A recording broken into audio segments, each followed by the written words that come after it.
郑宏弟兄特别介绍，就是咱牧师甲迄个传道的母会民权教会，伊伫民权教会也是做长老嘛借着今仔日的聚会，咱来来欣赏大自然的多元有奥妙，跟信仰怎么结合咱即摆用普仔声来欢迎翁郑宏弟兄。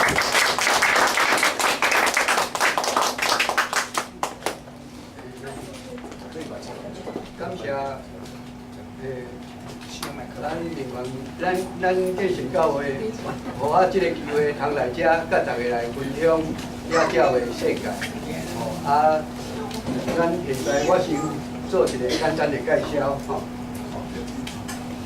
我是民权长老教会的长老，我嘛是迄个资深赏鸟人看鸟看20几年到目前嘛是还阁足欢喜看鸟所以我是个快乐的赏鸟人。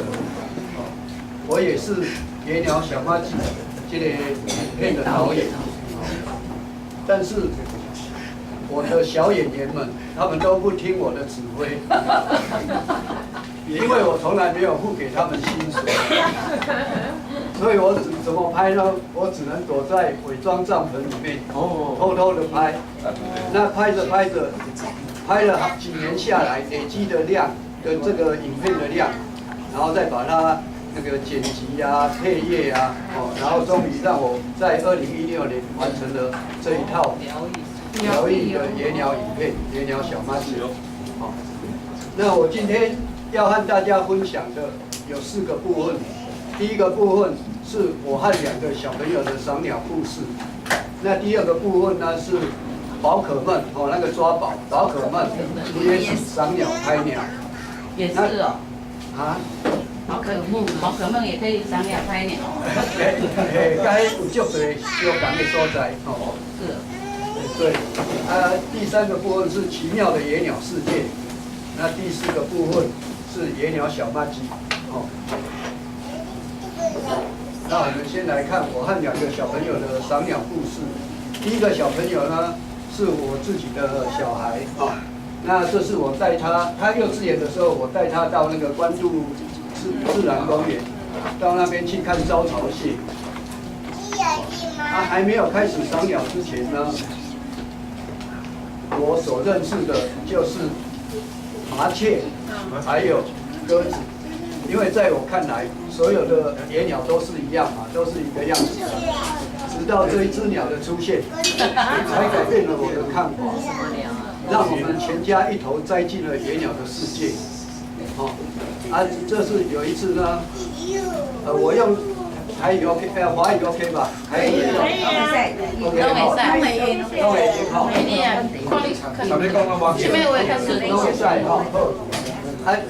这个是有一次呢，我儿子在幼稚园的时候，然后我太太带他经过菜市场，然后看到菜市场旁边的水沟很多这种鸟，然后他觉得很好奇，怎么有这种鸟？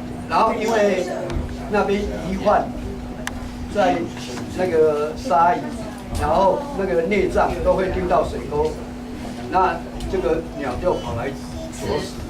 儿子越看越有趣，然后回家开始他要找出这只鸟，就开始翻箱倒柜，把他的书找过来找过去，然后皇天不负苦心人，终于给他找到了，就是夜鹭。咱台语讲暗光鸟。暗光鸟。白天就要夜鹭。叫做暗光鸟。晚上不睡觉，所以眼睛都红红的。那我们发觉小朋友对这个动物这么有兴趣，我们就买了2本书给他看。第一本《世界动物地图》，然后一个《世界野鸟地图》。这2本书呢都很好玩，它把世界的地图都标示出来。那比方说，那个澳洲有无尾熊，它无尾熊的图案就标示在澳洲的地图上。澳洲有袋鼠，袋鼠也会标示在那边，所以很容易分辨。那小朋友记忆力很好，他看着看着就记下来了。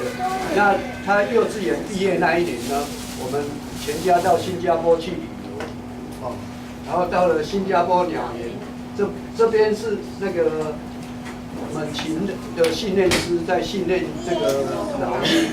那训练表演完了以后，问有没有人要拍照，我儿子很快的跑过去拍照，做了一个很好的留念。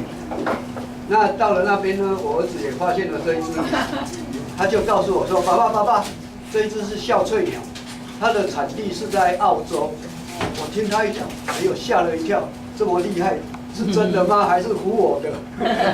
所以我就上前看一下那个告示牌，哎，上面写的产地真的写Australia，笑翠鸟，那笑翠鸟哦，那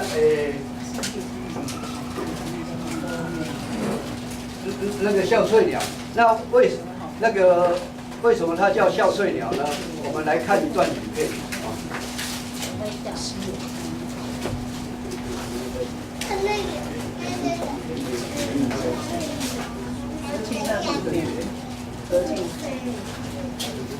它桌面有没有？桌面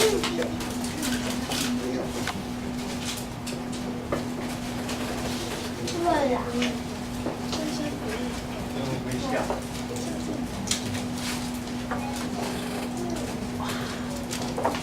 抱歉，我稍等一下。笑翠鸟，我没看他在笑啊。现在要放给你。对，看怎么笑。为什么叫笑翠鸟？来看就知道。啊，他在笑，笑了，真的笑了。人家笑，他就跟着笑。还有声音的，只要有音乐，有声音，哈哈哈哈。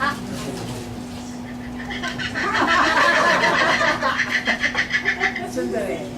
笑得可以。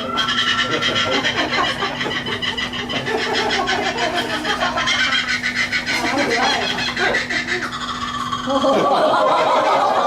可以了。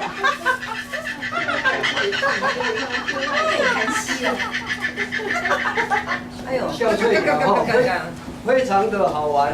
那如果大家想看笑翠鸟的话，你们家有养？要到澳洲吗？还是要到新加坡鸟园呢？都不用。都不能那个，当然动现在木栅动物园已经有了。哦。木栅动物园有引进来，嘿，啊，你如果他在那个温在动物园区，那你到那边，你如果看到这只鸟，你可以在旁边哈哈哈，它马上会回应你。哦。是啊。对对。那就这样。哦，你笑他就跟你笑。对。那很多只的话，多只在一起不错啊。伊咧内底遐开两只鸟哦。等一下。啊，你那个球伊会回应。再来我们就发现，哎，我们的小朋友对野鸟这么有兴趣，我们就决定全家开始一起来赏鸟，所以我们就一起加入台北市野鸟协会，然后参加他们的赏鸟活动，也听他们有关野鸟的一些演讲。哦，那要赏鸟呢，基本的配备。好，谢谢。喂，那要赏鸟的话，它的基本配备，双筒放眼镜。双筒就直接套上眼睛就可以看到那个野鸟。它主要的作用呢是拉近我们跟野鸟之间的距离。哦，那不会让野鸟不会让它吓到，它一吓到它就飞走了，就看不到。那另外呢，要准备一些那个图鉴、工具书哈。工具书就是野鸟的图鉴跟野鸟地图。那图鉴的话是要让我们认识我们看到的鸟到底它是什么名字、什么名称。那地图集呢是要让我们知道哪边有什么鸟。比方说今天你到那个溪头去玩，你不知道那边有什么鸟，看那个地图集，它就会标示，你住宿的旅馆附近有什么鸟，在那个大学池附近有什么鸟，你就可以根据这个来找鸟。那儿子国小的时候呢，他们学校都要写日记，那他非常高兴，因为他的每一篇日记呢都是赏鸟的日记。哦，那这个是他那个小一的时候写的日记，他小一写的日记很简单，今天我去哪里，然后看了什么鸟，就这样，每一篇都是这样，但是他都会加上自己的插图。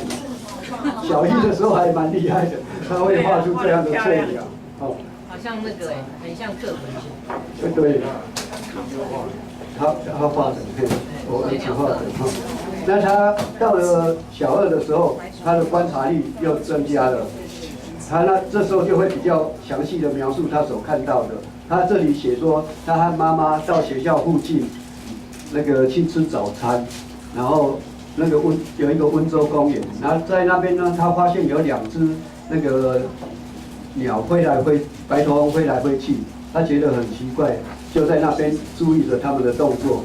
后来他发现有一只小鸟出现在那个树叶上，那他刚开始以为是麻雀或者是绿袖眼，那用望远镜一看，哇，是一只羽毛乱七八糟、松松的一只那个小鸟，那它嘴巴是黄色的，它就是白头翁的幼鸟。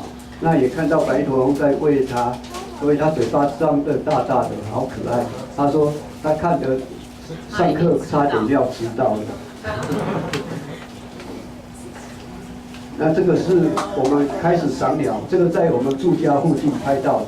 我们就是从周遭开始看，那比方说植物园、大安森林公园，哦，这个都我们开始跑。那看完这附近呢，接着就是往山上，哦，乌来的山区，或者是阳明山，哦，或者是关渡，哦，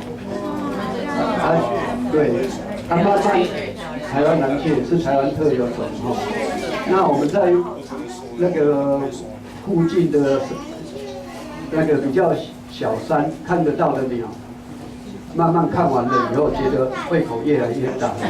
那要看更多呢，那就要往中高海拔去了。哦，那中高海拔呢，阿里山哦，第一个首选。哈，那阿里山有什么鸟可以看呢？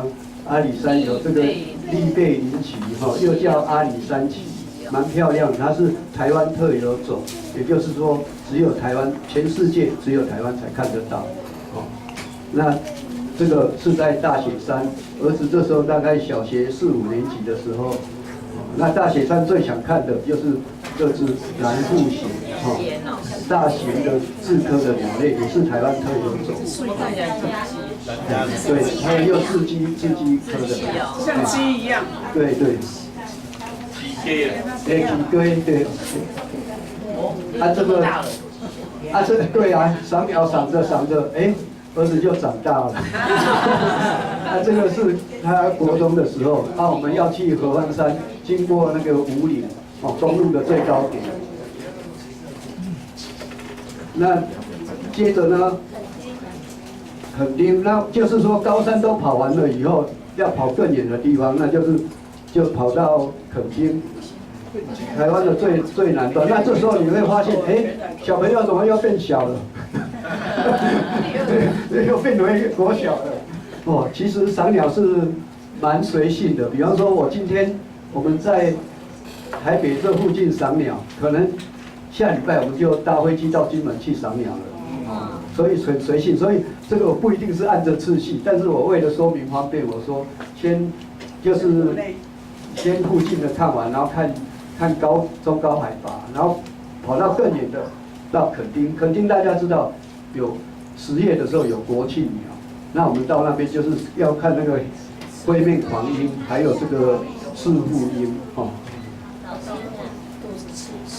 就这样赏鸟让我们不知不觉完成了环岛的旅行，从最北的宜兰到最远的垦丁，那全省都玩透了，那还有什么地方可以去呢？当然就是外岛。外岛第一首选金门，我们义节传道师的故乡。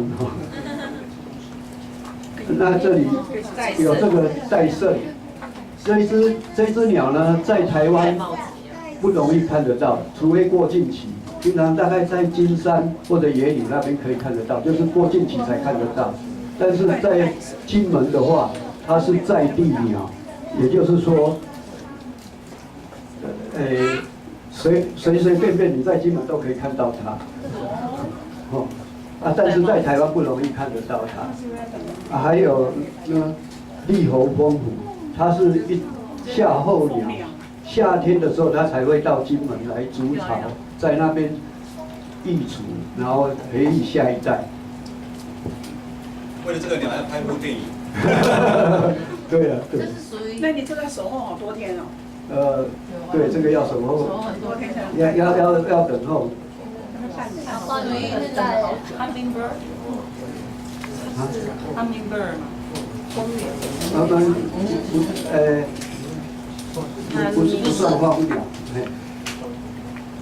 丰富的。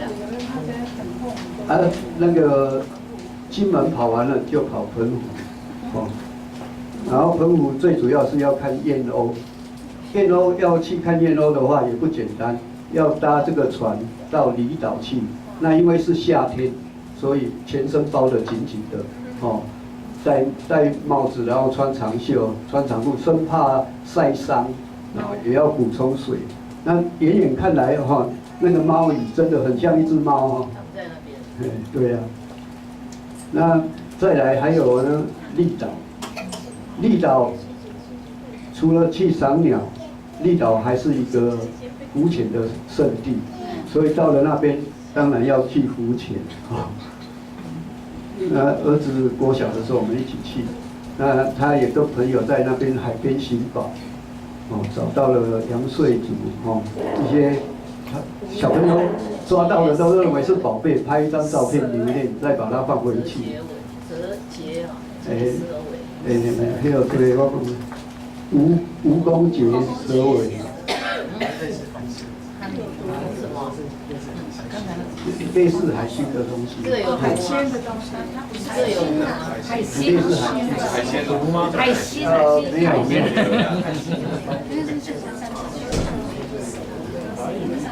然后绿岛玩完了就兰屿，兰屿这个我们是搭船过去的，那沿路半路上，哇，对，鲸豚类的。是抹香鲸，真的，对，因为我们真的运气很好。那个船长说他开船开了20几年，但是最近的2、3年很少看到这个抹香鲸了。他看到了就把船停下来，让我们看个够，拍个够，哇，真棒。我以为海豚。对，鲸豚类一样哈。那到了这个好可爱哈。这是让我们很幸运看到兰屿特有的猫头鹰，叫兰屿角鸮，哈。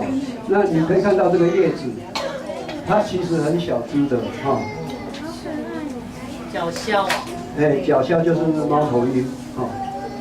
兰屿的猫头鹰，啊，这是兰屿的风光，那这是兰屿的天使。这个地方呢，开车没办法开到那边，所以。要到这边就要爬山过岭，然后沾满了泥土，终于到那边打卡。你看中间有个树哦。对，它有树，啊，有些树是倒下的都有。那边气候还蛮棒的。兰屿。那这是兰屿的海边，那所有的外岛也都玩透透了，那还有什么地方可以去呢？我们来看看哈。有一天晚上10点多，我们在基隆的外海搭上了海钓船。我们不是要去钓鱼，我们是要到钓鱼台。那我们晚上出发，清晨到达了那边。钓鱼台。钓鱼台。然后到了那边，可以看到一些海鸟，很多的海鸟。那我们在那边赏的正高兴的时候，被日本的军舰发现了我们。是啊。这是10几年前的事了。那日本军舰发现我们，他就警告我们，第1声警告，船长不理他；第2声也不理他；第3声警告，马上掉头就跑了。那我们也只好往那个北方啊。第3次会那个打枪吗？可能会喷水啊，水枪啊。那我们就往北方三岛去。那这一次的活动其实是台北市野鸟协会那个海鸟的调查，那我们是跟着去看看的。那北方三岛它其实它的那个也蛮丰富的。哦，大家看到这细细的像蚊子的，这个都是海鸟。哦，海鸟资源还蛮丰富。那这里特别介绍一种叫做白腹尖鸟的海鸟，或许这个可以，但是是吧？好的，好。这个对白腹尖鸟，或许大家在那个国家地理频道或者一些电影影集上可以看得到。它这个鸟很厉害，它在空中飞，它看到水底下的那个鸟的鱼，它怎么呢？它直接翅膀一缩起来，像深水炸弹直接冲到水里面，然后抓到鱼再冲上来。哦，对，太强了。那这是它侦测到鱼群，旁边跳起来都是鱼。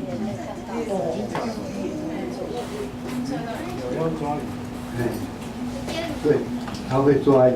那赏鸟让我们完成了外岛的旅行，哦，不知不觉连钓鱼台也去过了。那个赏鸟呢，不只是赏鸟，有时候你还会有意外的发现。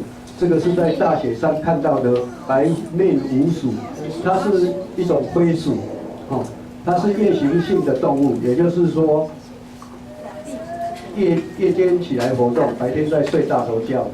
那我们一清早6点多到达了那边，在拍鸟。那这只白面鼯鼠呢，发现外面很嘈杂，它就探头出来看看。现在是什么状况啊？好可爱。然后呢，他就摆出这个姿势，爱困啊，莫个吵。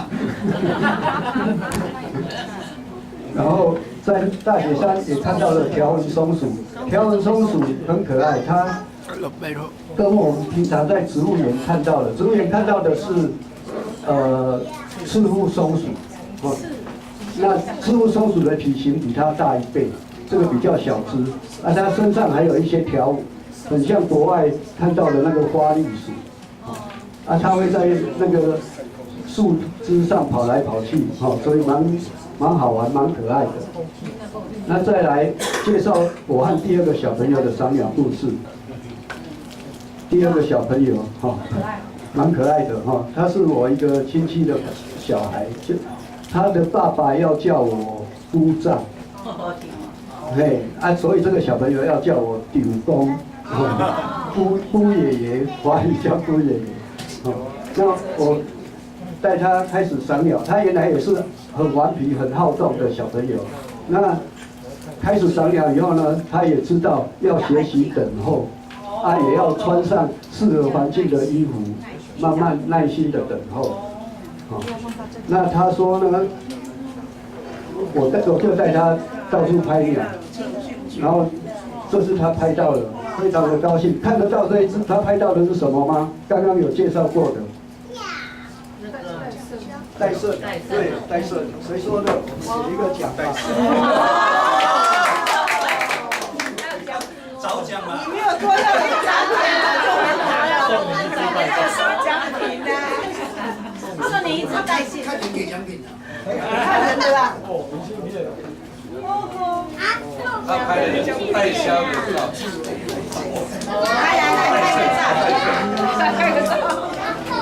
来颁奖呀！没关系，等一下还都还有。快哦！然后他说他有一个梦想，他的梦想是什么？存钱买一台好的单眼相机和长镜头。然后第2个呢，能够和他的爸爸一块去拍鸟。他的愿望能不能达成呢？这个比较容易。可以的哦，我们看下一张。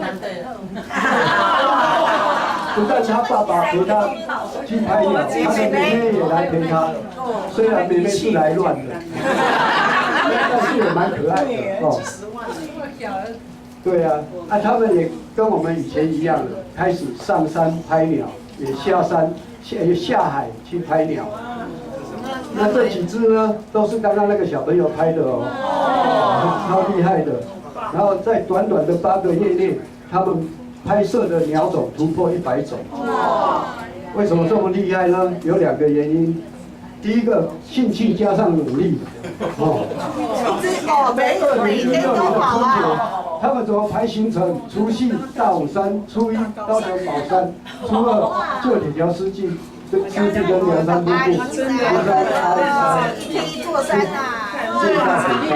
爸爸，有没有跟爸爸讲一天一座山啊？也是他爸爸年轻体力好，才有办法带他这样跑。那这个小朋友呢，跟子爱是主日学的同学。子爱现在就打球了。那大家有没有发现一个问题？其实很多人都说啊，你会赏鸟，带你的小朋友赏鸟，你的小朋友真幸福。其实不是的，大家听刚刚我讲，是我儿子有兴趣，我们才投入的。那刚刚那个小朋友。也是他先有兴趣，他爸爸被他培养好，所以我们都是被小朋友影响的。他买一个单眼的那个什么镜头那一种。那个装备要多少钱？他问这个啦，要是的话，你要去了。这个花这金啦。嘿，就拍讲的单眼相机，你要看它的好坏。对啊。好的大概10几万吧。正常的3、4万。镜头的话，镜头便宜的大概3万多，贵的多一个你，30几万。不过真的有兴趣的话，其实一开始如果不是很那个，你可以买那个叫做内单眼。内单的哈。内单它现在有出到那个可以拉得很长，那个就不会很贵，大概。我也不晓得价格，应该差不多2万左右，2、3万左右。他有用租的不？啊？有用租的不？租的我袂好。租袂好啦。租的你若真是要去租袂好。消耗很快。往东来你是要几万的？我30万的减一个人。不是减一个。第二个，他们能够这么快找到100种，拍到100种鸟。第二个原因就是赏鸟的群组，因为科技时代呢，要用这个科技的资讯，然后确实掌握野鸟的资讯，然后这个赖群组它会给你 GPS 的地图，所以很定位，对，所以可以很快找到鸟。那再来，我们这个单元跟大家分享宝可梦跟赏鸟和拍鸟。宝可梦抓宝会有一阵子非常的风行它是2014年的暑假开始盛行的那个宝可梦抓宝。那它是7、8年级生的回忆，因为那时候有一部卡通影片叫做《神奇宝贝》。我跟我儿子都有看过，他在看我会陪着看。那现在呢，因为也可以结合 Google 的地图，所以让以前卡通影片的内容呢，变成现在你自己可以用手机3C 产品来抓它，来收集它。那这个是在我们新店附近拍的那个公园，哇，非常的热闹，几乎是全民运动。还没有鸟啊？没有，他是抓宝的，抓宝的。对，都还拿好几台手机不晓得为什么。有一次我晚上从外面回来，要回到我家的时候，在我们的巷口发现了一大群人，都拿着手机，就原来在抓宝。还有一个老阿伯骑一台踏踏车，头前一个平板，这边是手机，好几个手机，对，好几个。伊讲平板是要搜寻那个宝在哪里，手机直接抓。另外他叼一个烟斗，哇，很享受的样子，老少咸宜。然后我们知道抓宝的圣地，抓宝最热闹的地方在哪里？北投。北投公园，你看到了，真的感觉有够疯狂其实呢，赏鸟也蛮疯狂的。我们来看赏鸟疯狂怎么样呢？要讲到赏鸟，特别讲到，一定要讲到野柳，因为野柳是一个赏鸟的圣地。我们来看这个野柳呢，它是从陆地延伸出去的一块海峡。那候鸟迁移的时候，第一个会停下来的地方就是这里。所以在这边呢，你常常可以看到一些平常不容易看得到的野鸟。哦，那赏鸟圣地，赏鸟圣地要去朝圣，这小猫鸟这样子怎么可以呢？说不过去哈，输人无输地。我们看下一个。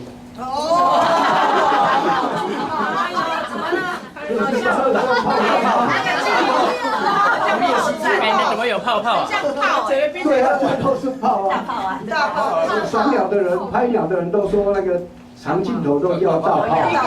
一个高长镜头那怎么看得到？射打才能看。还记得点不点嘛？你无看？每个人都大炮。到底是什么样的野鸟明星出现会吸引这么多人呢？我们来看一下。它是大型的翠鸟，全身是这个红色的，所以鸟友又昵称它“华丽超跑”。超跑的魅力果然不凡。那有一部那个小说改编的电影叫做《观鸟大名》，它是描述一些世界级的赏鸟比赛。那个国际的赏鸟比赛，它是这样的，就是在1年内你看到的野鸟最多，你就是赢家。那你要比人看得多，你一定要跑更多的国家。所以怎么办呢？有人辞掉工作，然后变卖家产，筹理会，奔走世界各地，全心投入比赛。有奖金嘛？这有奖金吗？只是名誉。2015年的赏鸟冠军诺亚史崔克他有来过台湾。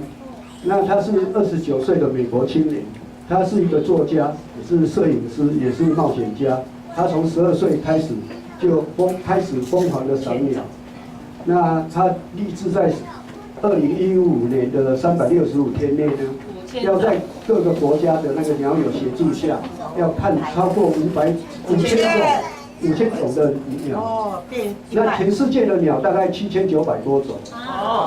吓死人了。那要创下世界的纪录，有没有达成？有。那他在2015年的10月，有从10月15号从中国飞到台湾。那在台湾的鸟友的协助下呢，3天内找到118种鸟。我刚刚难怪是世界冠军哈。那台湾有没有这样比赛？也有，但是台湾的比赛也是国际性的哦。但是它是一天24小时，你看到最多的就是赢家，它有分组比赛。那宝可梦跟赏鸟的共同点呢，第一个就是收集的成就感。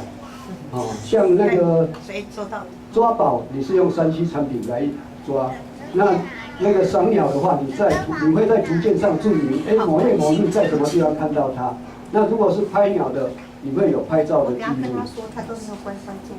那他们共同的乐趣就是到处寻宝，享受不期而遇的喜悦。那再来要介绍一下奇妙的野鸟世界。那要奇妙的野鸟世界。之前呢，我们刚刚练习的歌我们来唱一下。我看是请谁来带一下？我们指挥就在那边。司琴兼指挥。等一下。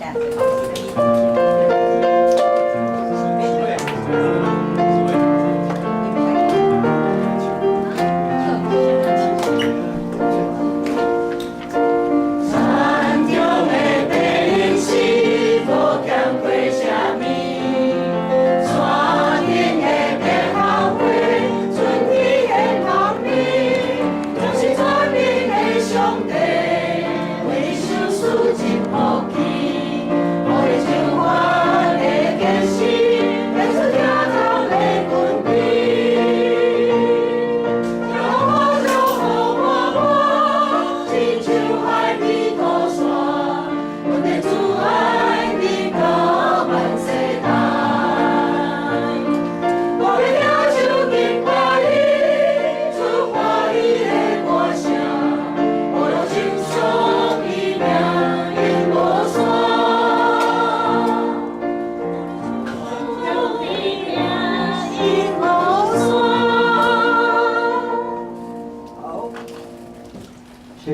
啊，我非常喜欢的一首诗歌。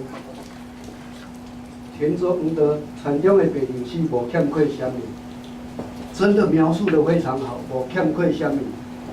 等一下我介绍下来，大家就知道真的无欠亏什么。这里可以看到很多白鹭鸶，对不对？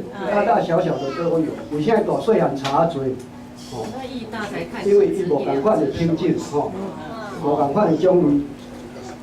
大白鹭，咱若去我归来嘛，从大只的这种叫做大白鹭。大白鹭它的特点呢，就是脖子特别长，还歪，对 S 型这样。那所以我觉得脖子特别长，应该有个名称更适合它，那就是长颈鹿。它变乖了哈。哦，这么等，对呀，长颈鹿。比它对，比它再小一点的就是中白鹭，再小的就是小白鹭哦，大中小白鹭。那这个小白鹭呢，它的脚趾头是黄色的哦，我们一般都说会开玩笑说它穿黄绿色的雨鞋哦。那刚刚看到白鹭鸶，有没有人看过黑鹭鸶？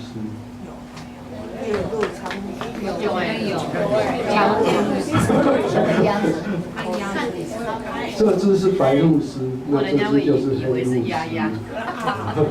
没有错，它是黑鹭鸶，它正确的名字叫沿鹭，在海边的沿岸活动。那我拍摄它的时候，刚好有一只螃蟹跟它对视着。螃蟹的命运如何？我们来看下一张。哦，快点！哎，给我们介绍。他的遗照。哎，怎么头也不回就过去了？不好吃，他不吃。套一句现在年轻人讲的话，那不是我的菜。那有白鹭鸶，有黑鹭鸶，还有什么鹭鸶？对，有灰鹭鸶没有错啊，还有呢，黄鹭鸶，谁说黄鹭鸶的？哇，给一张，给一张。哇！看一下这个黄鹭鸶，我看。还等一下，这就。那只不是，那只是黄鹂鹭。啊，再给。好，黄鹭鸶，我们来看一下。哎，大家一定。那黄鹭鸶老你马上帮忙，这明明是白鹭鸶。哦，没有错哦，它是白鹭，它是黄鹭鸶，它正确的名字叫黄头鹭，又叫刘备鹭。那平常你在野外看到它的时候，它全身都是白色的，但是到了夏季，上帝帮它换上了一套黄色的羽衣，然后又帮它磨粉点胭脂。为什么呢？因为他要结婚了。它会变色。对，装漂亮，那女生都不喜欢他。你看鹭鸶它有欠缺什么吗？它上帝给它2套衣服，不用去买，时间到了自然更换，不欠缺什么。我看可以相比哦。那这个鹭科的鸟类呢，它在它繁殖期的时候，它的羽毛会做了很多的变更，那一般叫做婚姻色，啊，叫做婚姻色。那刚刚我们看的小白鹭，它对鹭科的鸟，它在那个繁殖期哈，它会有不同的变化。那刚刚我们看的小白鹭，它会变什么颜色？其实它不会。啊，他不会，不会，他一样喜欢白色，因为他觉得白色很高雅。但是要结婚了也不能太随便，所以上帝给他的结婚礼服是什么呢？白色的蓬蓬裙。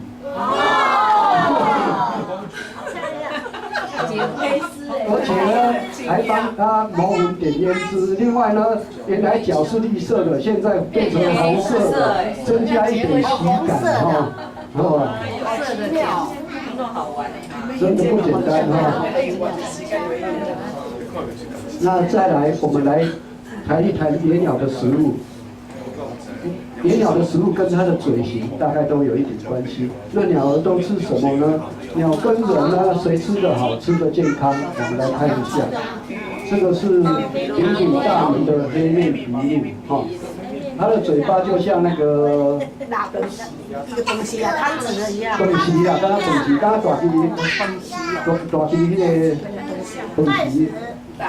啊，嘿，啊，伊会安怎食物件？伊会多扫来扫去，看得到吗？他知道什么？虾味鲜，虾子，想吃海鲜呢。还没那个煮的时候是白色透明的。虾味鲜。有一次哦，我去我一个朋友家，他是养殖渔温的，然后他有养这个虾。那去到他那边，他马上把虾捞上来，然后直接蒸煮，都不加那个佐料。哇，吃起来那个超甜的，又 Q 又赞，哇，新鲜最好。哦，那这个呢，他们都可以自然享受天然的。你看，沙西米、活鱼生吃哈，然后看他们蛤蜊，最新鲜的蛤蜊啦，还有专门海鲜，他们要给好的时候会紧紧密集哈。那这个专门海鲜看得我们都流口水哈。然后，如果这一只鸟，我们来看，我们觉得蛮正常的，嘴巴长这样也正常，但是呢，你若看到这张，你会讲，上帝的无代无志，家己嘴做遮长要创啥物？啊，你鸟物件较袂方便。哦，咱来看后一张。哦，直接把嘴巴伸到那个沙滩里面，把他喜欢的螃蟹掏出来，看他享受美味的样子，哇，还真陶醉。那鸟儿不同的嘴巴就吃不同的东西，像这个丽啄花，它是台湾最小的鸟，它只有8公分大，8公分大而已。哦，那它喜欢吃这个水麻，这个果实成熟的时候，它都会过来。那水麻大小大概多大呢？就像我们中药那个枸杞，这么小。所以它在吃那个桑葚的时候，哇，一颗桑葚对它来讲好大颗，要烤好久。哦，那我们来看下一张。啊，这个是状元红，这个是三零七的状元红，它果实成熟的时候，对野鸟来讲都是快乐的日子，他们都喜欢到野鸟大餐来觅食。对呀，啊，这个是山童子，这是大雪山的山童子。啊，这个是立秀有机啊，它对这个很普遍的。那大家注意一下，它的嘴巴特别的细长。它会吸食什么花蜜？花开花的时候，它就会过来。哦，这个呢，太阳鸟，好漂亮的太阳鸟，它也是会吸食花蜜，它嘴巴特别长，然后这边白色的是它的舌头。哦，舌头伸出来。伸出来，然后直接会吸食这个花蜜。太阳鸟，这在哪里拍的？在金门。哦，金门哦。看过来。我没看过。好，再来一个真讲好了。野鸟的羽毛，有人知道野鸟的羽毛有哪些功能吗？随便讲。啊，防水。好，王子答对了。好，一般。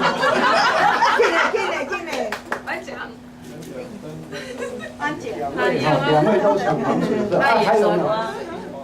还有没有？还有没有答案？保护色。保护色，在保护色。保护色，因为它身上的那个纹路会成为一个很好的保护色。还有没有？调节体温 ，OK， 好。啊，还有那个飞翔，对不对？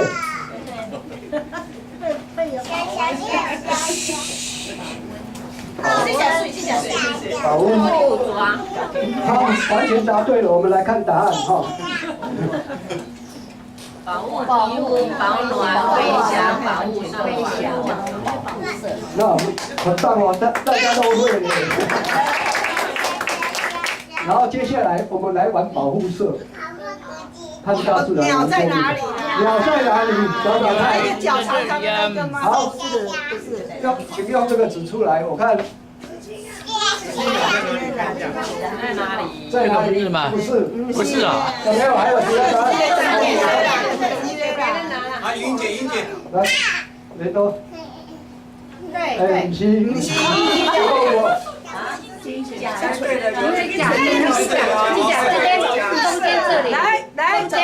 换人啦，大家绿色的，那看绿色的，不是，这个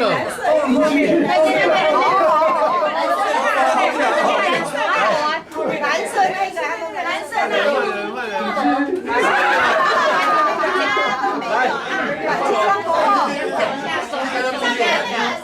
上去比了，上去比了。放在哪里？哎，阿派大家都在笑啦。不是，袂使徛喺头前，卖啦，卖给头前啦。袂使头前比。折进去比，好，我们来看。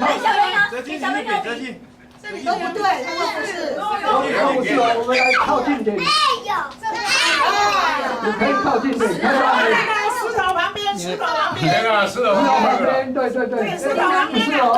这是吗？在这里，在这边。对，点红点到的地方，哪个点到的地方？马上看无，再容易，再大一点，再近一点。看到嘴巴的啦，看到嘴巴的啦。哪里啊？哪里？眼睛、嘴巴看到了。这么大一只，这个他的眼睛。大只，那很大只哎。这是纠结，我们让他会出来。他嘴巴啦。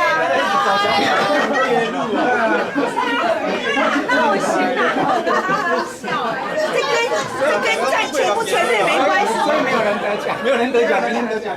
他是夜莺哈，他是夜莺。再回去，跟那个没关系。哇，真的很难找哎，他们保护色超完美的。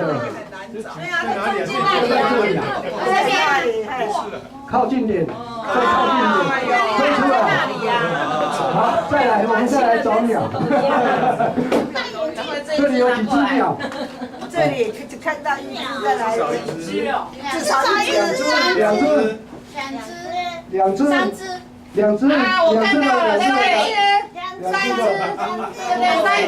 只了，对了，他跟你讲对呀3只嘞，2只而已啦。你要下来吗？你要不要指在哪里？对啦，这里一只，对不对？有两只哈，我们看它靠近点哈。豆豆在一起，不要再过青鸟一口就吃掉了。小燕鸥宝宝哈，好可爱的哈，就是刚刚我们看的那个小鸟。哎，再来玩吧。鸟太难了，看到福寿，有福寿了，有福寿了，对。好来，会长拿，太难看了，来，谁有答案？会长脑他有鹰眼哦。没有的，这里吧，不是，哦，还有谁有答案？对，不是，啊，那我们干不来，好了，瓦郎，鹰眼，小朋友谁会？瓦夫人啊，瓦夫人啊，不是打泡沫毛。好，后边有没有？你有没有看到？小，你有没有看到鸟在哪里？你有看到鸟在哪里吗？没有。里面有一只鸟，这里，一只在那里，中间黑黑，下面黑黑的地方，不是啊，不是，下面，不是，对，鸟是大的还是小的？很像猫头鹰吗？还不那个下面，还不小。你有吗？有点大吗？再往上一点。哦，再往上一点，在那里。我把它弄出来哈。看不懂。对，憋牙啦。另外一个角度可以看得到吗？它的嘴巴，它的眼睛，它的身体。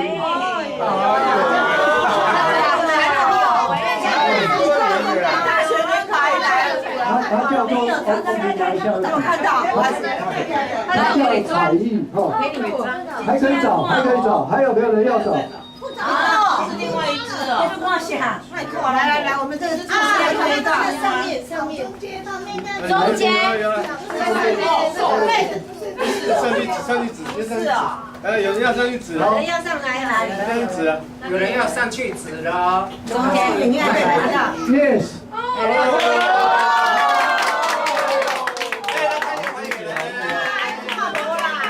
有看到了啦，你爸爸嘴巴在哪里呀？还有一只，还有一只中间吗？上面那个。不是，那个要中那里。那就是它旁边正中央。正中间，亮亮，正中间。小心不要倒，来，小朋友要指。小雨，在哪里？耶！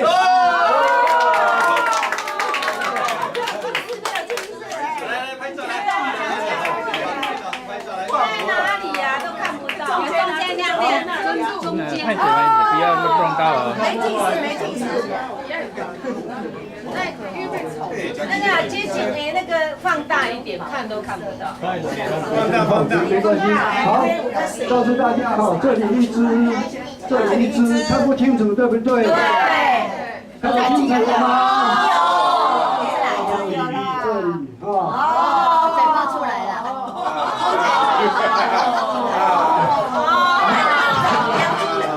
下次再叫你找，你就知道。再问大家一个问题哈。这两只叫做彩翼，水草的彩，翼放相争的翼，彩翼。那这两只呢？哪一只是公的，哪一只是母的？那边左边公的，左边是公的，对。为什么？怎么判断左边是公的？我讲，母的比较肥。要把它抓起来翻翻看。为什么啦？这个不一样的是公的。我告诉大家一下哈，那个野鸟其实大部分都是公鸟比较漂亮，但是也有例外。这个就是例外。这个就是例外，这母的比较漂亮，公的没有那么漂亮，所以呢，互唱互水。互唱互水啊！嘿，互唱互水，然后呢？现在时代也都这样子了啦。然后那个母鸟生完蛋以后呢，公鸟要负责孵蛋，还要带小鸟，所以这只是公鸟哦。鸟界的新好男人哈。那母鸟要干嘛呢？母鸟在找小王去了。母鸟就是有生蛋就好了，还要找了。母鸟跑去哪里？它去找小王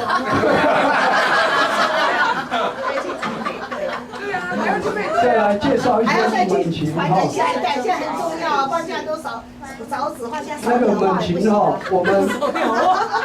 我们很熟悉的一句经文，在那等候耶和华的必重新得力，他们必如鹰展翅上腾，他们奔跑却不困倦，行走却不疲乏。他瞄准这个猛禽真的相当的精准。猛禽要飞翔，它要学一个功课，叫做等候。它要等候什么呢？等候温暖的热气流把它往上带。到了空中呢，它只要转开双翅，轻松的翱翔，完全不会摧毁智力。我们来看一下。黑什么？黑鸢。哦，老鹰。黑鸢啊。鸢。啊，鸢。鸢哦。鸢鸢。老鹰。黑鸢一般我们叫老鹰。另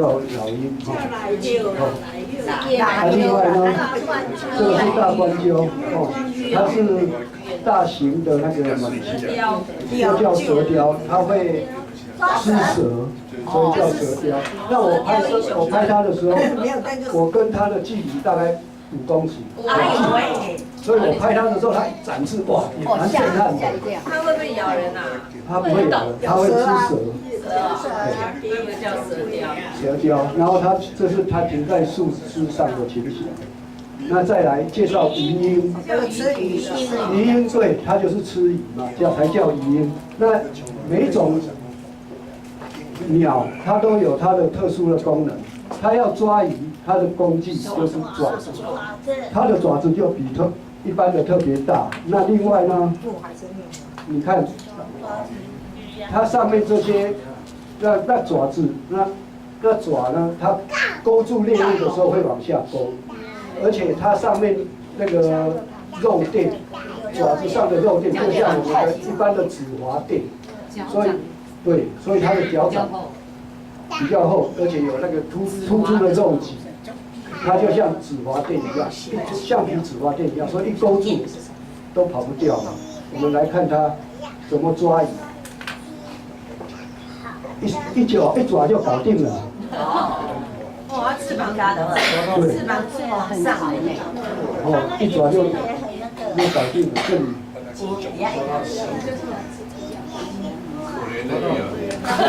对啊，那鱼儿如果会讲话，它一定说好痛啊。你不要咬我。但是我觉得闺蜜都有。那它，上帝也让它有一副好的视力，可以在远远的地方就看到它的猎物。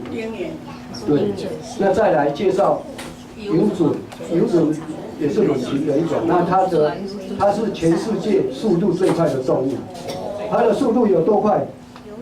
有没有人知道？那以交通工具来讲，你觉得它跟什么交通工具可以比？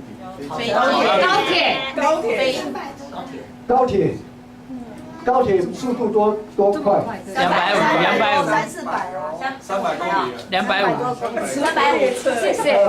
那平常我们搭高铁的时候，它的时速你看一下，大概290、300、310，大概在这个速度之间跑。那这个游隼它的速度呢？它发现了猎物以后，它翅膀会一缩，然后直接往下冲。它的速度可以达到那个时速389公里。哇，比高铁还快。比高铁还快。国外的啦，国外的台湾的高铁不够快。哎，所以搭这个可以做比高铁快。那刚刚介绍猛禽接下来我们介绍一些可爱的像这个摆姿势，我可爱吗？这个你在看我吗？然后这个好奇宝宝的表情，所以再来我们来介绍野鸟小麻吉。那野鸟小麻吉是我们做的一个 DVD 的影片，那这个制作的是杂牌机这些人呐，那个有一个肉的吗？那个小的。这个因为我拍下来的影片，我把它要剪辑嘛，还要配乐，我自己一个人做之后觉得做不来，我就找我儿子，他是那个台艺大美术系，所以他是美术编辑，我是导演。那他觉得也太多了，就找他的朋友，他的朋友是世新那个广电科的，所以是他真正他专业的，所以他是剪辑的。那这样就够了吗？不够，绝对不够。小演员，这2个才是大咖。为什么呢？因为你疗愈的影片呢，你有小朋友可爱的声音来串场，那整个影片就活泼起来了。那所以我们做完的时候，我们都说摆一个那个大家都是很角色的姿态，但是妹妹太可爱了，她只会摆可爱的姿势。他还是一样，然后这里面它有附一个演员小档案的那个小册子，那一般就是你先看这个小册子，再看 DVD， 你就可以很快认识这些野鸟。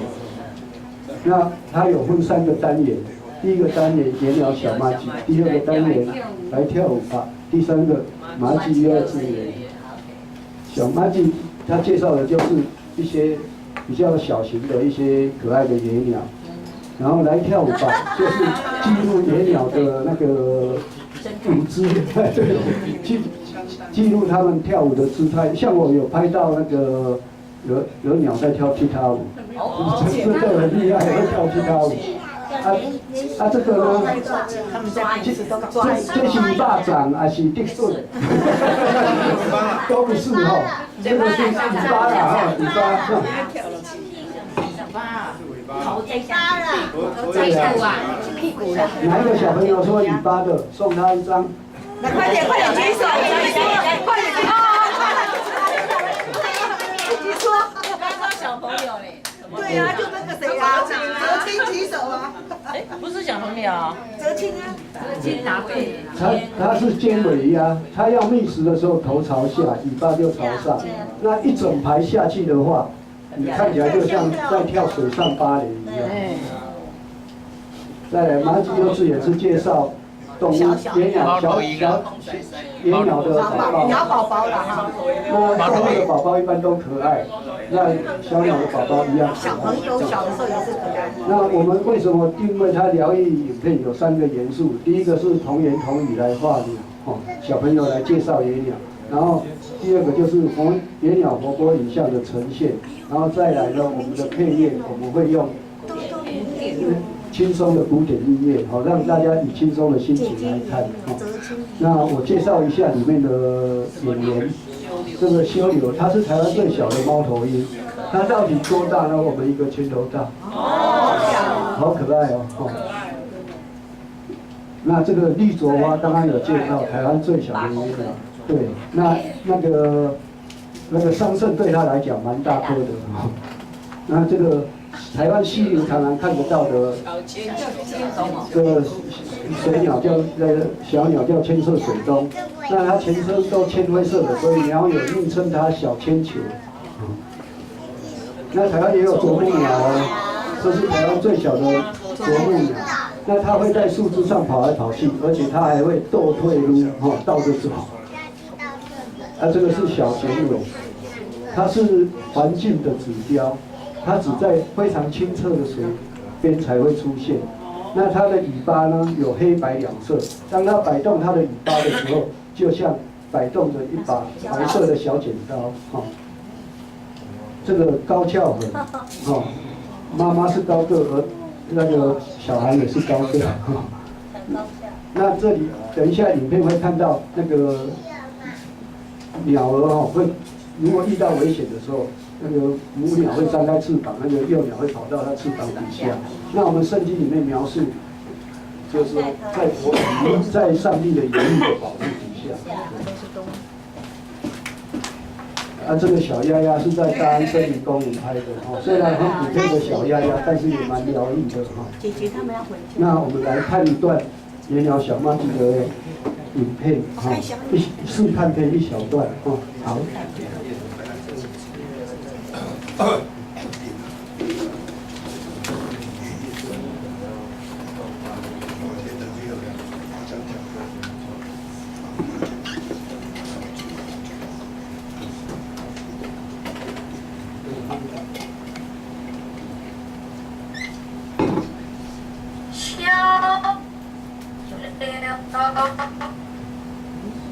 你的头能转一圈吗？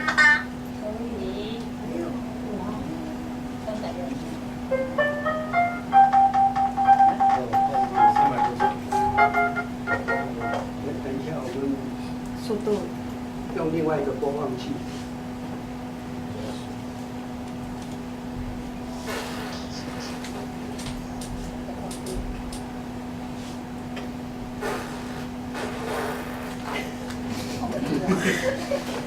不会，可以一个亲，两个人换小屁股。修柳，你的头能转一圈吗？可以。你有没有装？没有转。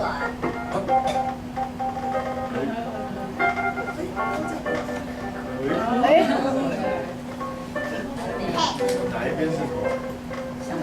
现在是背向的。背后背，好像好气哦。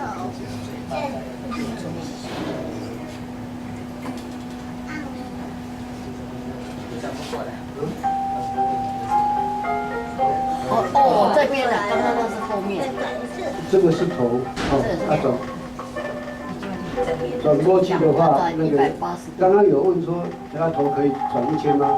我查过了，不能转1000，然后270度。它转的到一个极限就必须回来，没办法转回。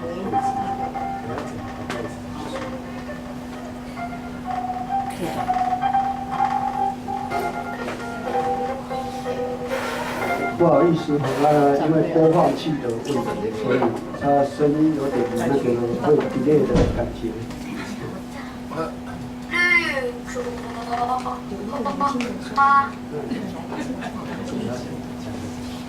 这个哦，台湾最小的鸟。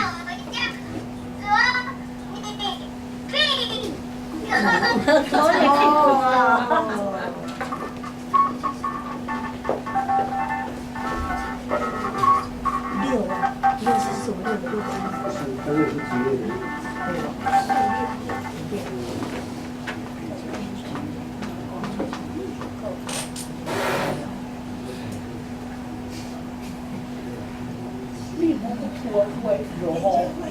大家可以看得到这个桑葚，它要咬好几口才能把它吃掉，不是吃掉，它就把那个汁液吸掉。吸那个汁，来整个养生的。6。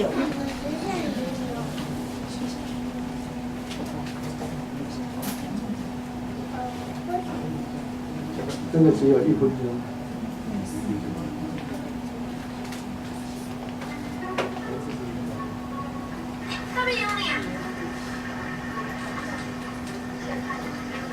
这个不是，这个是对，这个有看过，这个看过。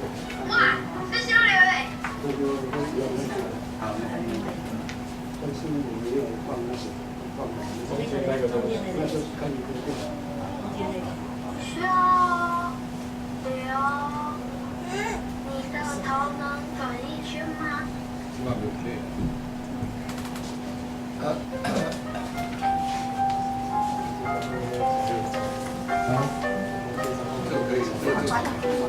这后面是它的假眼，所以它转后面的时候，你也会觉得它是正的眼睛。对。绿竹花，你的名字怎么那么像绿啄木呢？我都快搞混了。它在吃桑葚，一颗桑葚对它来讲都蛮大颗的，所以这蛮小只的。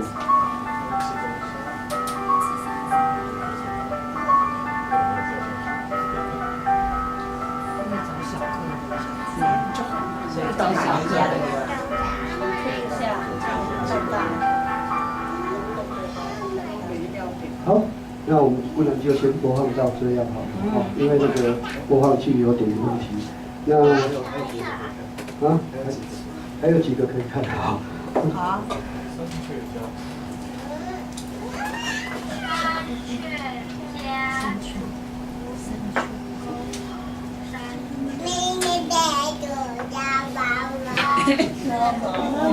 你要跟他 PK 了。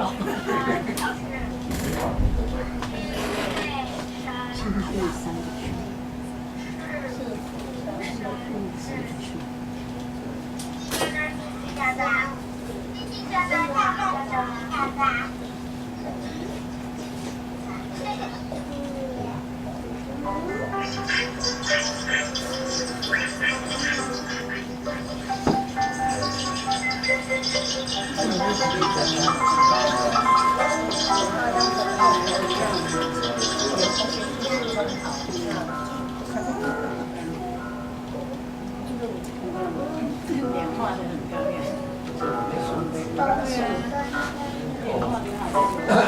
第几点了？配皇冠嘛。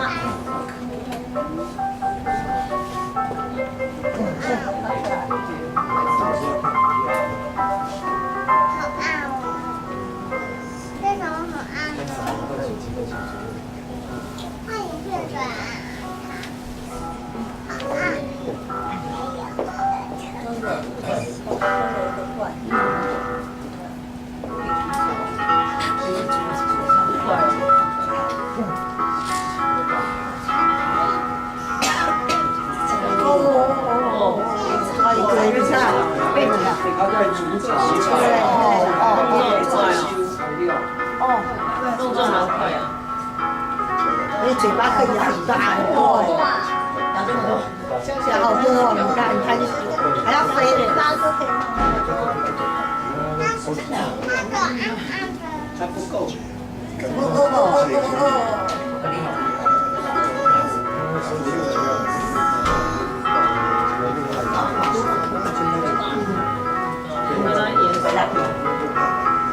有，还有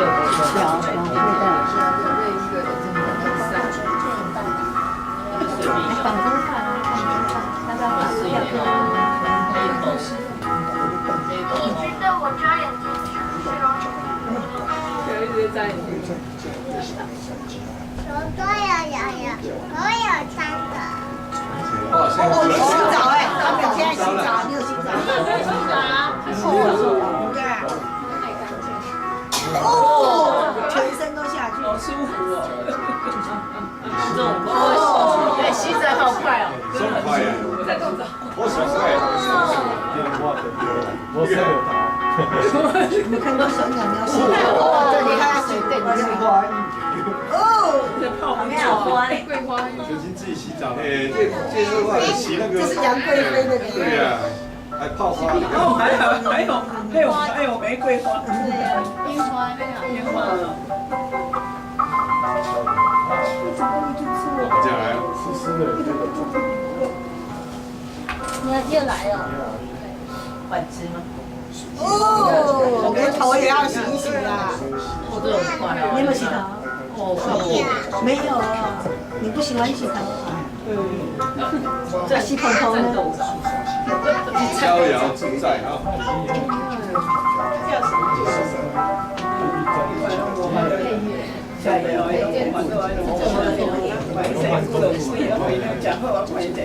马先生，我想起来无忧无虑。好了，不要当了。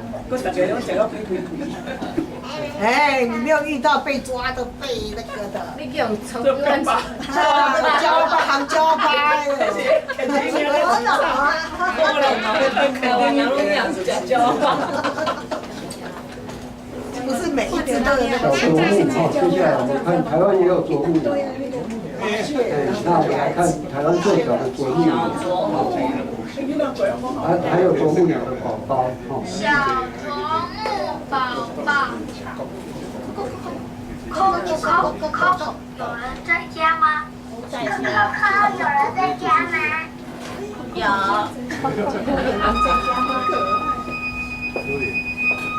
看小鸟在哪里？看啄木鸟在哪里？小心，已经被刺了。小心！哦，你在那里，看到了。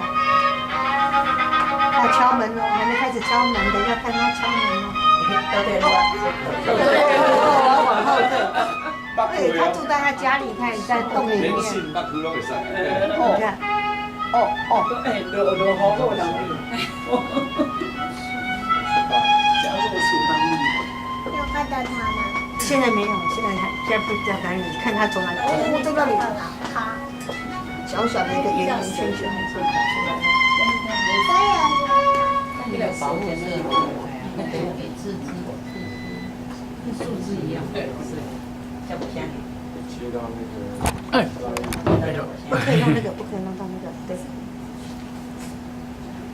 好，没有了。我们切到来。好，那我们就把声音打开好。好。好亮。突然间这么亮。那个我们就介绍到这里哈。好，那不知道刚刚这样的解说下来，大家有没有什么问题？我想请问一下，你最久的时间，用最多长的时间去拍摄这个？需要拍摄拍摄的时候，其实有两个关键，一个是要等待，等到它出现，你才可以开始拍。拍的话，有时候看状况，有时候它如果出来很自然，就在那边，你就很快你可以拍到拍个，比方说10分钟、10几分钟或者半小时都 OK。有时候如果它出来不是很频繁，你可能拍一整个下午都有，那时间都不一定。有时候等了它没有出现，那叫光估。有时候拍不到啊。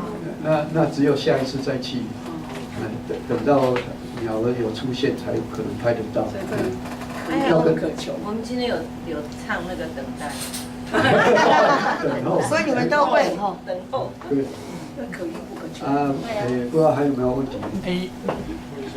那一定是等到天气好之后，赶快看天气好就冲出去吗？还是说，今天不管怎么样，反正天气好或不好都出去等？基本上应该是天气好的时候比较会出现，当然天气不好的时候也有可能。那下雨他们会在那个地方？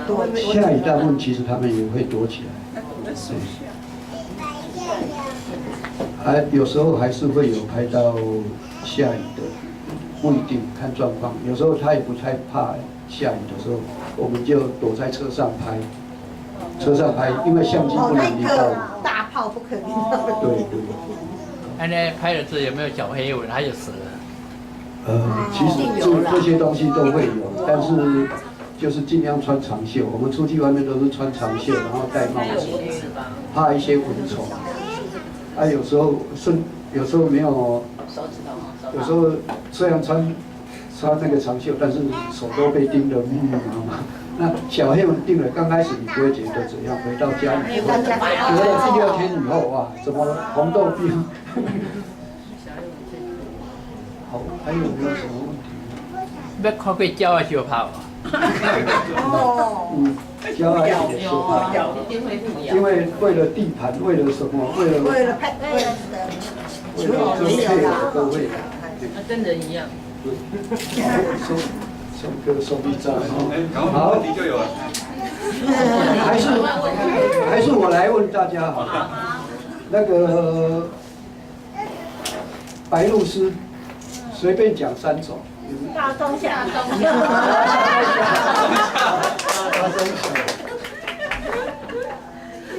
大中小。大中小。他再来。还有没有答案？除了大中小，黄鹭鸶、白鹭鸶、黑鹭鸶。刚刚后面黄鹭鸶，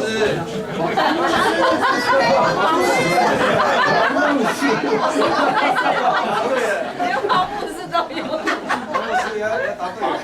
白鹭鸶、黑鹭鸶，还有黄鹭鸶黄鹭鸶。我在只见黄鹭鸶。那个老鹰要飞的时候，它要等候什么东西？热空气。对，热气流，热空气啊。四个兄弟传的真聪明啊啦！你好，你互相讲者嘛，无输嘛。虽然无输。你莫甲你讲伊啊。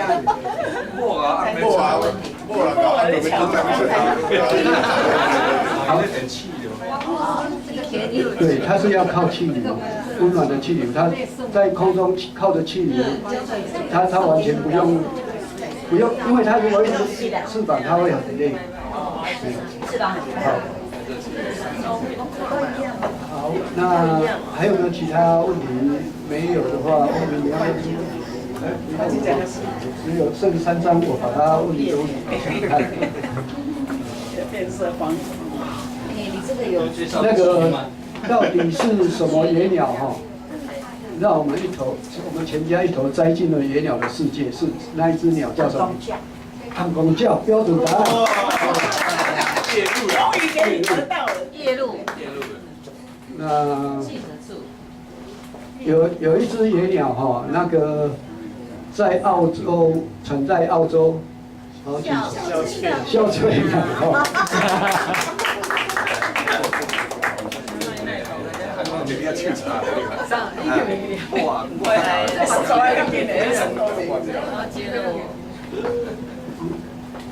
刚刚我们看那个保护色的时候，第一只鸟大家看了很久都看不出来，后来它有飞出来，那一只叫什么？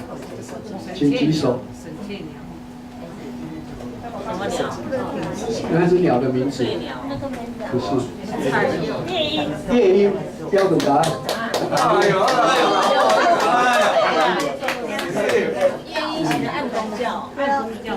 夜路才是按公叫，夜烟不是。对。好，那还有嘞，还可以发嘞。这家这个不是。从头那就不。要分了了呀。我也来了，单服务业。还有。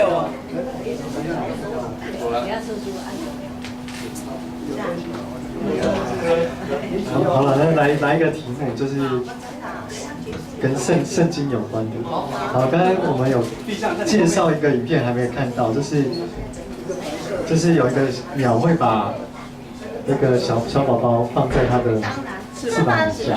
好，我们先看完，然后等一下有没有人可以找出这段圣经？哇，真久了，哎呀。电灯要关掉。后面前面那个灯关掉。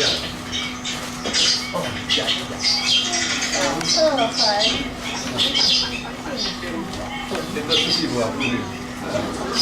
他看到要不要拍就拍的。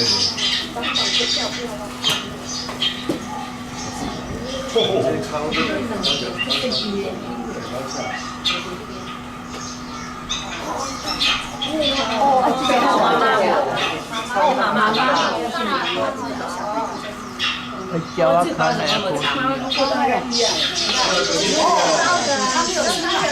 有脚还在。刚刚有脚。脚收起来。1、2、3，跳起来。2、3。一步啊，凹弯的一下。蹲下。他要蹲下来。蹲下的姿势。1、2、3。1、2、3，跳。1、2、3跳，那小鸟就掉出来。好，那这是什么鸟？小河。圣经的经节，刚刚说的，他注意他圣经经节是哪一节？诗篇。诗篇对，按哪？诗篇42篇第5节。内容呢？他那边的应当仰望神。不是。没关系，你继续念。这边有一篇，所有因为我喜欢这一篇，所以我留起来。好，是。就好像90或者100。没关系，你大概讲那个诗篇的内容，记不起来。就我们要藏在耶和华的羽翼下。对。然后呢？这样子。我已经往办了。我们一根圣经，这样就好了。好，没有下面。就这样。好，那我来讲其中一段哈。求你保护我，如同保护眼中的瞳人，隐藏在你翅膀之下。诗篇17篇第8节。好。他 Google 的，对啊。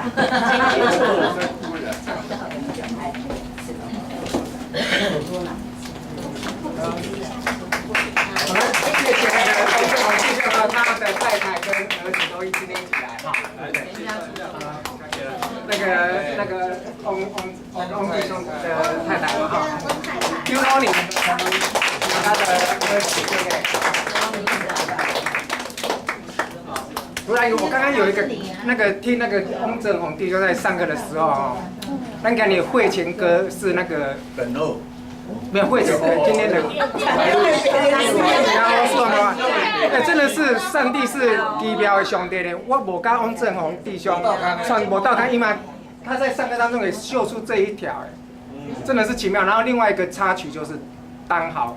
对吧？等候也是跟我们圣，也是跟我们圣经真的是很棒啦。好了，不讲那么多，我们现在来做那个，好，慢唱。那个，就是咱要来过来唱诗歌来做，咱今日迄个结束了哈。啊，结束后请志明，请传道来做祈祷好啊。来，唱2遍。就能来，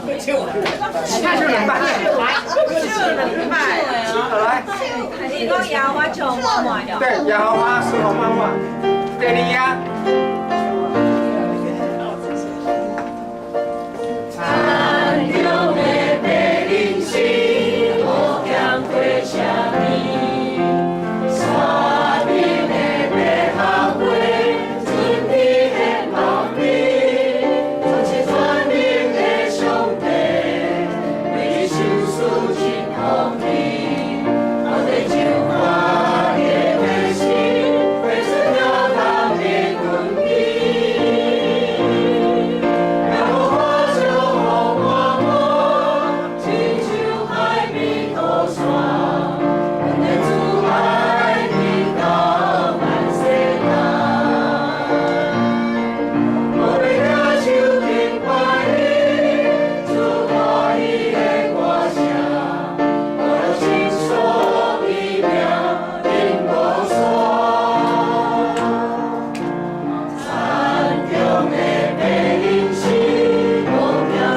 卑的父神，我们感谢你。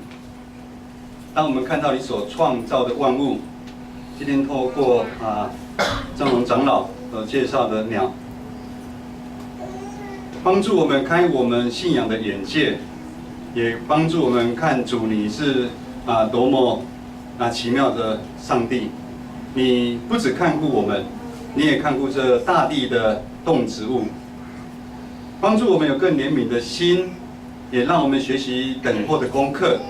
在教会里面，我们彼此相爱，彼此扶持，彼此包容，让我们一起建造属于你的教会。